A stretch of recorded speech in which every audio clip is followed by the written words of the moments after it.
এই ভিডিওটা আগে দেখে রাখলাম এই জন্য যে আজ যে আলাপ করবো দেখবেন যে বাঙ্গু বুদ্ধিজীবীদের চাইতে এই দরিদ্র মানুষেরা ভালো বুঝে রাষ্ট্র, অর্থনীতি ভালো বুঝে, আর্গুমেন্ট ভালো বুঝে, ভালো তো আর্গুমেন্ট তুলে তারা। যাই হোক, আপনারা জানেন যে বিএনপি সরকার বাজেট দিছে, প্রথম বাজেট। আপনি পত্রিকার মেলা আলাপ দেখবেন কিন্তু কিছু বুঝবেন না, পরস্পর বিরোধী কথা। বাজেট আসলে এই পত্রিকাগুলো ইউনিভার্সিটির মাস্টারদের যে জিগায় ক্যাঙ্কা হইল বাজেট, সেই মাস্টার গম্ভীর ভাবে কিছু কথা বলে। সামষ্টিক অর্থনীতিতে ইতিবাচক ভূমিকা নিয়ে আসবে, তবে কর কাঠামোর সংস্কার না হলে এই বাজেট উচ্চাশয়ী হয়ে থাকবে। ওই মাস্টাররা যদি কন এর মানে কি, কন তো বুঝায় দেখবেন পাইতেছে না, এর মানে হইতেছে ওই নিজেই বুঝে না জিনিসটা কি, তো না বুঝলে মূল্যায়ন করবি কি। আমি বেনে কইতেছি না, দেখেন কি কইছে, উচ্চাভিলাষী, বাস্তবতা বিবর্জিত, স্বপ্ন বিলাসী ও রাজনৈতিক চমক নির্ভর। দেখেছেন, প্রস্তাবিত বাজেট অনেক বড় অঙ্কের, কিন্তু একই সাথে বাস্তবায়নের ক্ষেত্রে অসার বা ফাঁকা বলে প্রতিভাত হচ্ছে। মানে বাস্তবায়ন মনে করে ফেলিছে। মানুষের জীবনযাত্রার ব্যয় কমানো এবং নতুন কর্মসংস্থান সৃষ্টির কোনো আশাবাদ প্রস্তাবিত বাজেটে দেখা যাইতেছে না। বুঝে একেবারে উড়ে দিছে। বাজেটের মাস্টার ইকোনমিক্সের নোবেল প্রাইজ পেয়ে গেছে মনে হয় প্রত্যেকটা। আর দেখেন, বাজেট ব্যবসা বান্ধব ও সংস্কারমুখী, বাস্তবায়ন চ্যালেঞ্জ বিসিআই। এবার আপনারাই কন, কি বুঝলেন এই কথাবার্তায়? কিছু বুঝিছেন? কোন আগামাথা আছে কথাবার্তা? আর নাই। বাঙ্গুরা অনেক জিনিসই বুঝে, কিন্তু একটা জিনিস একেবারেই বুঝে না, সেটা হইতেছে অর্থনীতি বা ইকোনমি। ইকোনমিটা যদি একজনই বুঝলোহিনি বাংলাদেশের, তাইলে দেশটা এতদিন ধরে এইভাবে ঘষ্টায় না। দেখেন, হাঙ্কের অর্থমন্ত্রী ইন্ডিয়ান মাল আমির খসরু মাহমুদ চৌধুরী কইছিল অর্থনীতি ঘুইরা দাঁড়াইতে 2 বছর লাগবি, কইছিল না মে মাসে? তারিখটা দেখান এডিটর সাহেব। বিগত সরকারগুলো থেকে সেটা মাইনাস মাইনাস এন্ড মাইনাস, এখানে যোগ কিছু নাই, শব্দ ঋণাত্মক। এখানে এইগুলো আবার মেকআপ করতে হচ্ছে। এমনকি অনেকগুলো বিল পর্যন্ত পেমেন্ট করে নেই তারা। পাওয়ার সেক্টর, এনার্জি সেক্টর 50,000 কোটি টাকার মতো বাকি রেখে চলে গেছে। মাশাআল্লাহ, এগুলো আবার সব পে করতে হচ্ছে। সুতরাং একটা বিরাট মানে অর্থনৈতিকভাবে একটা ভীষণ আমরা ঋণাত্মক অবস্থায় আছি। এখান থেকে প্রথমে আমরা এখান থেকে বের হতে হবে, তারপরে অর্থনীতি সামনের দিকে যাবে। আপনারা নিশ্চয়ই লক্ষ্য করেছেন, আমি বলছি 2 বছর সময় লাগবে অর্থনীতি ঘুরে দাঁড়ানোর জন্য। 1 মাসও যায় না, এখন কইতেছে 4-5 বছর লাগবে ইকোনমি ঘুরে দাঁড়াইতে। কোনটা সত্য, আগেরটা না এখনকারটা? এই বাজেট নিয়ে নাকি আগে বাংলা লুথার কিং অনেকজন জ্ঞানী গুণী বিজ্ঞজনের সাথে কথা কইছে। হ্যাঁ, ভালো কথা। এর মধ্যে নাকি দেবপ্রিয় ছিল, সে বাজেট দেখে কইছে অনেকদিন পর প্রথম একটা চিন্তাশীল বাজেট পেয়েছি। দেখে বুঝতে পারে নাই কি কথা কইবে, বাজেটকে চিন্তা করতে পারে। হ্যাঁ, যাই হোক, আমি হাসিনার আমলে বাজেট নিয়ে এপিসোড করেছি, হয়তো অনেকেই মনে নাই বা দেখেন নাই। আজকে আমি হাতে ধরে দেখাই দেব বাজেট কেমনে দেখতে হয়, বিশেষ করে বাংলাদেশের মতো দেশের বাজেট কেমনে দেখতে হয়। আগে বুঝে নি বাজেট জিনিসটা আসলে কি, সেল চালায় বুঝে যাবেন কলে আমার আলাপে। এটা দেশ চালাইতে তোর টাকা লাগে, মন্ত্রী মিনিস্টার আছে, আমলা আছে, ঠোলা আছে, আর্মি আছে, কর্মচারী আছে, তাদের পালা লাগে, বেতন দেওয়া লাগে, ট্যাক্স তোলা লাগে, হাসপাতাল, স্কুল, রাস্তা, মেট্রো বানানো লাগে, এর জন্য টাকা লাগে। এই টাকা কেমনে তুলবে, কত টাকা তুলবে, আর এই টাকা খরচা করে কি হাতি ঘোড়া করবে, সেটা হিসাব হইতেছে বাজেট। সিম্পল জিনিস, খুবই সিম্পল, জলবৎতল রং। এই বাজেট করার আগে নাকি তারেক রহমান সরকার মেলা বুদ্ধিজীবী অর্থনীতিবিদদের সাথে আলাপ করছে, তারপরে এই বাজেট প্রসব করেছে। তো আসেন দেখি ক্যাঙ্কা বাজেট পয়দা করেছে এত আলাপ করিয়া, তাহলে বুঝবেন এরা কেমন বুঝে বাজেট জিনিসটা, রাষ্ট্র কেমন বুঝে, অর্থনীতি কেমন বুঝে। আসেন বুঝে দেখি, আল্লাহর নামে শুরু করি। একটা সংখ্যা দিয়ে শুরু করি, মাত্র একটা সংখ্যা, 6.8%। এটা কি? এটা হইতেছে বাংলাদেশের কর জিডিপির অনুপাত। এই একটা সংখ্যা জানলে আপনি পুরা বাজেট বুঝে যাবেন, কেন রাষ্ট্র ঋণ করে, কেন গরিবের উপর কর চাপে, কেন এই মাথা মোটারা ইকোনমির কিছু বুঝে না। এই একটা সংখ্যার ভিতরে সব লুকে আছে। কর জিডিপি অনুপাত আসলে কি, আর কেনই বা এটা সব, এটা বুঝতে হলে একটা জিনিস বুঝতে হবে যে কর জিডিপি অনুপাত মানে কি, হাতি না ঘোড়া, মাথায় দেয় না খায়। একটা দেশ একটা বছরে যত সম্পদ তৈরি করে তার কত শতাংশ রাষ্ট্র কর হিসেবে তুলতে পারে। ভাবেন একটা বিশাল বাজার, সেখানে সারা বছর কেনা বেচা হইতেছে, কেউ চাল বেচছে, কেউ জামা কিনতেছে, কেউ বেতন পাইতেছে, কেউ কারখানায় মুনাফা করতেছে, কেউ কর্মচারী আছে। এই পুরা বছরের সব কেনা বেচা, সব আয়, সব মুনাফা, সব মিলায় যে সম্পদ তৈরি হয় তার নাম জিডিপি। ধরেন এই বাজারে সব মিলায় বছরে 100 টাকার লেনদেন হলো, এটাই এই বাজারের জিডিপি। বুঝে চাও, রাষ্ট্র এই বাজারের ভেতরে দাঁড়ায় আছে, এটা চান্দাবাজ। প্রত্যেকটা কেনা বেচায়, প্রত্যেকটা আয়ে, প্রত্যেকটা মুনাফায় তার একটা বখরা পাওয়ার কথা। বিক্রিতে ভ্যাট, আয়ে আয়কর, মুনাফায় কর্পোরেট কর, আমদানিতে ট্যাক্স, এই বখরাটাই কর।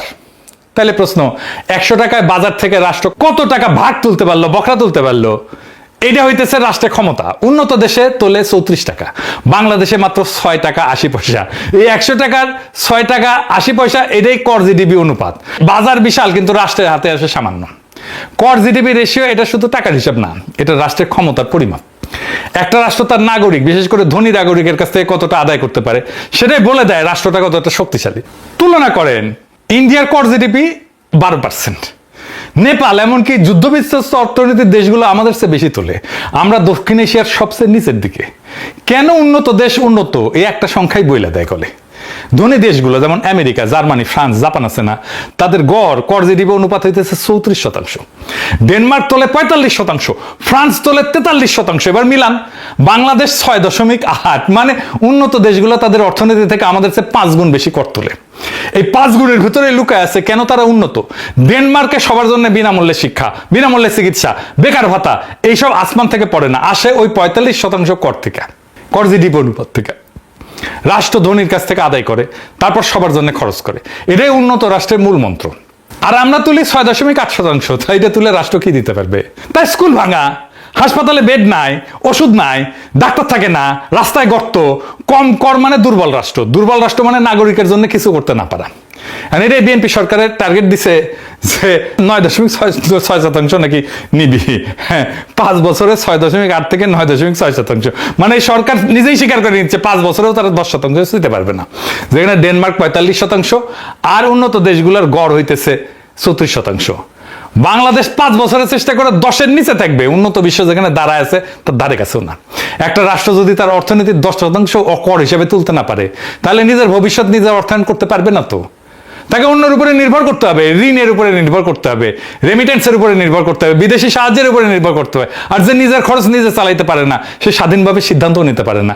কর জিডিপি 6.8% মানে শুধু কম রাজস্ব না, মানে এটা একটা পরনির্ভর রাষ্ট্র। আচ্ছা, এবার আসেন, এটা খুব ইন্টারেস্টিং জায়গা দেখি। সরকার তো ট্যাক্স তুলবে, কিভাবে তুলবে? তার ইনস্টিটিউট দিয়া, তাই না?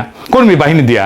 তো জনগণ তো তার সেবা দেখবে, সরকারের সেবা দেখবে, এমন ভাবে দেখবে যে মানুষ আগ্রহ নিয়ে ট্যাক্স দিবে। সে জানবে যে এই ট্যাক্সের টাকায় এমন সব সেবা আর সুবিধা পাবে যে সেটা নিজেও ব্যবহার করতে পারবে। এই যে রাষ্ট্রযন্ত্র আমরা পালি, পুলিশ, আর্মি, আমলা, কর্মচারী, এসব তো নাগরিকদের জন্য রাষ্ট্রের সেবা নিশ্চিত করার জন্য, তারাই তো ট্যাক্স তুলবে। তাহলে আসেন দেখি এই বিপুল রাষ্ট্রযন্ত্রকে পালতে আমরা কত খরচা করি আর তার তুলনায় কি পাই। এই বাজেট তো 9,38,000 কোটি টাকা, তাই না? কাদের জন্য? সবাই লাফাইতেছে, ইতিহাসের সবচেয়ে বড় বাজেট দিছে বিএনপি। তো এই বাজেটের টাকা কার জন্য খরচা হবে? আমার আপনার জন্য না, আমার আপনার জন্য না। এই বাজেটের 4/3 সরকারের পরিচালন ব্যয়, মানে বেতন ভাতা, প্রশাসন, অফিস, গাড়ি আর পুরানো ঋণের সুদ। মোট বাজেটের 74.5%, প্রায় 3/4। মানে কি দাঁড়াইলো? বাজেটের প্রত্যেক 4 টাকার মধ্যে প্রায় 3 টাকায় চলে যাবে রাষ্ট্রযন্ত্রটাকে সচল রাখতে।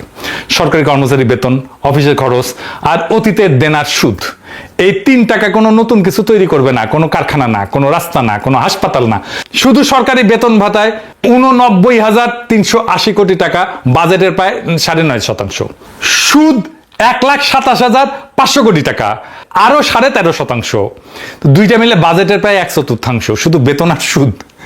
একটা উন্নত রাষ্ট্রে বাজেটের সিংহভাগ যায় নাগরিকের দিকে, আর বাংলাদেশের 3/4 যায় রাষ্ট্রযন্ত্রের দিকে, নিজেকে টিকায় রাখতে। সেই রাষ্ট্রযন্ত্র যা ট্যাক্সের টাকা তুলতে পারে না, কোনো সেবাই দিতে পারে না, না স্বাস্থ্য, না শিক্ষা, না অবকাঠামো, না ব্যবসার সুবিধা। একটা উন্নত দেশে বাজেট হইল নাগরিকের জন্য রাষ্ট্রের খরচ। বাংলাদেশের বাজেট হইল রাষ্ট্রযন্ত্র টিকায় রাখার জন্য নাগরিকের খরচ। উন্নত রাষ্ট্র সংগ্রহ করে জনগণের কাছ থেকে, ফেরত দেয় জনগণকে। আর আমাদের রাষ্ট্র সংগ্রহ করে জনগণের কাছ থেকে, খরচ করে নিজের জন্য। যে বাজেট তার নিজের অস্তিত্ব টিকে রাখতে 3/4 নষ্ট করে ফেলে, খাইয়া ফেলে, সে বাজেট জনগণের ভবিষ্যৎ গড়ার বাজেট না, সেটা রাষ্ট্রের আত্মরক্ষার বাজেট। বাজেটের একক বৃহত্তম খাত কোনটা জানেন? জনপ্রশাসন। মোট বাজেটের 15%, শিক্ষার চেয়ে বেশি, স্বাস্থ্যের 2.5 গুণ, প্রতিরক্ষার 3 গুণ। বাজেটের সবচেয়ে বড় খাত নাগরিকের শিক্ষা বা স্বাস্থ্য না, প্রশাসন নিজে, যাদের সার না বললে মাইন্ড করে সেই জনপ্রশাসন যারা হাসিনার আমলে বিনা ভোটে নির্বাচন করছে, সেই জনপ্রশাসন যারা হাসিনার পড়ার পরে ইউনূস সরকারের কাছ থেকে বেতন বাড়াই নিছে, সেই জনপ্রশাসন যারা বাংলাদেশের সম্পদ লুট করে অবসর জীবনে পশ্চিমে পাড়ি জমায়, সেই জনপ্রশাসন যাদের বেতনের টাকায় সংসার ঠিক মতো চলার কথা না থাকলেও পোলা মাইয়ারা বিদেশে পড়াশোনা করে, নিজের হেলথ চেকআপের জন্য যায় বিদেশে। একটা প্রশাসনের মূল কাজ 2টা, কর আদায় করা আর সেই টাকায় সেবা দেওয়া। আর এই প্রশাসন অর্থনীতির মাত্র 6.8% কর তুলতে পারে, মূল কাজেই ব্যর্থ। অথচ বাজেটের সবচেয়ে বড় খরচ এই প্রশাসনই চালানো হয়। একটা কোম্পানির কথা ভাবেন, যার সেলস ডিপার্টমেন্ট বিক্রি করতে পারে না, অথচ কোম্পানির সবচেয়ে বড় খরচ সেই ডিপার্টমেন্টের বেতন হয়। এই কোম্পানি, বেসরকারি প্রতিষ্ঠান টিকবে 1 বছরও টিকতো না, কিন্তু বাংলাদেশ টিকে আছে। কিভাবে টিকে আছে? আমাদের রক্ত চুষেছে। একটা উন্নত দেশে একটা বিশুদ্ধ প্রশাসন, সরকার চালানো খরচ কখনোই বাজেটের বৃহত্তম খাত হয় না। তাদের বাজেটের শীর্ষে থাকে সামাজিক সুরক্ষা, স্বাস্থ্য, শিক্ষা, নাগরিকের সেবার জন্য যা দরকার। প্রশাসন সেখানে সেবা বিতরণের একটা ছোট্ট খরচ মাত্র। আমাদের এখানে প্রশাসনের শীর্ষে। একটা উন্নত রাষ্ট্রের বাজেটের চেহারা নাগরিক কেন্দ্রিক, আমাদের বাজেটের চেহারা প্রশাসন কেন্দ্রিক। আর এই বাজেটকে দেবপ্রিয় বলে চিন্তাশীল বাজেট। তার মানে বুঝেছেন, ওই বাজেট রাষ্ট্র কিছু বুঝে। হ্যাঁ, কি মনে হয় বুঝে? বুঝবে কেমনে? ছবি দিন পড়াশোনা করেছে প্লেখানগর ইনস্টিটিউটে, উঠে পিএইচডি করেছে, ও পিএইচডি। এবার একটা জিনিস দেখায়, চমকায় যাবেন। আমরা যখন রাজনীতি করতাম, বাজেট আসলে কইতাম গরিব মারার কালো বাজেট মানে না, মানবো না। তা আমি জিগাইতাম গরিব মারে কেন বাজেট? জবাব দিতে পারতো না সিভিভির নেতারা। বুঝুং বাজুং মেলা কিছু কইতো, কিন্তু আসলে এই বাজেট গরিব মারার। আসলে কথাটা ঠিক আছে, টাকা যা তোলা হয় বাজেটের, তা গরিবের কাছ থেকে বেশি তোলা হয়। এটাই হইতেছে বাঙ্গুদের বাজেটের সবচেয়ে নির্মম অংশ। এটা বিস্তারিত বুঝতে হলে দেখতে হবে কর আসে কোথা থেকে। কর 2 ধরনের, প্রত্যক্ষ কর, ধনীর আয়ের উপরে মুনাফার